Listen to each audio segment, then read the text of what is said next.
Levei tiro, eles continuam a disparar. Ele levei tiro no rosto. Levei tiro, pessoal. Levei tiro. Levei tiro, eles continuam a disparar. Ele levei tiro. Eles continuam a disparar.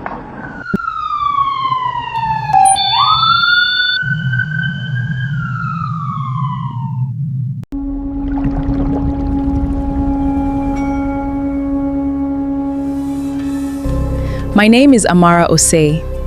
Every week I bring you a case that Africa stopped talking about too soon.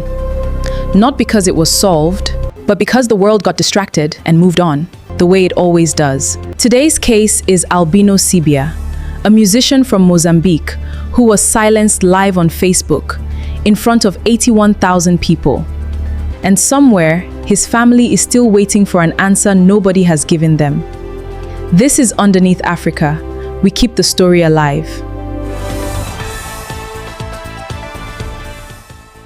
Ressano Garcia, a small border town in the south of Mozambique, the kind of place where everyone knows everyone, where life is quiet and ordinary and mostly goes unnoticed by the rest of the world. But in December 2024, the whole world was about to notice it. Albino Sibia was a musician from Ressano Garcia, not a journalist, not an activist, just a man who loved his town and could not stand watching it be ignored. So every day he picked up his phone and walked the streets, showing people what was really happening there. Broken roads, dirty water, poor infrastructure, problems that never got fixed, because the people in power never had to live with them. 81,000 people followed him. They followed him because he gave their community something it had never really had before, a voice. He was nicknamed Mano Shottas. 81,000 people trusted him. Sadly, that trust was about to cost him his life. To understand what happened, you need to understand where Mozambique was in December 2024. In October 2024, Mozambique held a presidential election. The ruling party, Frente de Libertação Moçambique Frelimo, announced they had won with 65% of the vote. Frelimo had been in power since 1975. Yes, you heard right. 50 years. Same party. And now they were claiming the people had chosen them again by a landslide. Not everyone believed that. The opposition parties said the results were fabricated. International observers raised serious concerns. And ordinary Mozambicans who had watched the same party govern their country decided they had seen enough. People poured into the streets, and the government looked at those protests and sent in security forces with live ammunitions.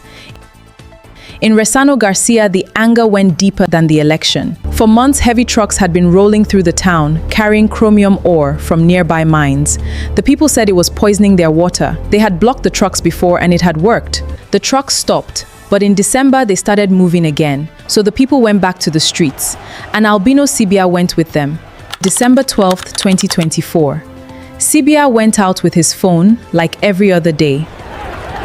He pressed live and walked toward the protest. 51 minutes into the stream, the police moved in, firing tear gas into residential buildings, into homes, into rooms where children were sleeping. Sibia pointed his camera at a window and said what he saw. There are children in that house. A police officer walked toward him and told him to stop filming.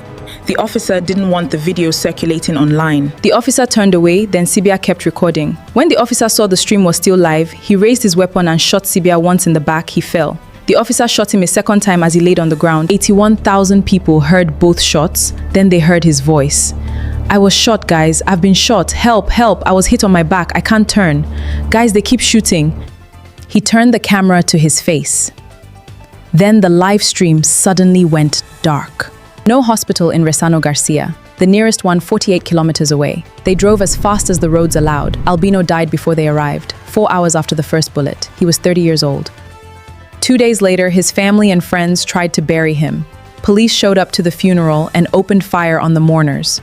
2 more people were killed at his graveside. His widow, Vanya Tembe, said one thing. They did not even let him rest at his own funeral. Amnesty International reviewed the footage and their conclusion was clear. Sibia was shot once while standing, shot again while on the ground. The government announced an investigation in 2025. It is now 2026 with no charges, no updates, and no developments. 81,000 witnesses, a full recording, and still nothing. That silence is not an accident. Someone chose it, and someone is still choosing it today. This is not unique to Mozambique. Across this continent, the same story repeats. Someone picks up a phone and records the truth. Someone in uniform commands them to stop. They don't obey, and they are silenced. The world watches for a few days and moves on. His wife, Vanya, is raising their daughter alone. His town has lost its voice. We are not going to lose his name. His name was Albino Sibia, but they called him Mano Shottas. They told him to stop filming, but he continued until the very end. Don't forget to like, share, and subscribe to Underneath Africa for more buried stories. Your likes and subscriptions help keep stories like this one from disappearing into the shadows. There's a new case every week. We keep the story alive.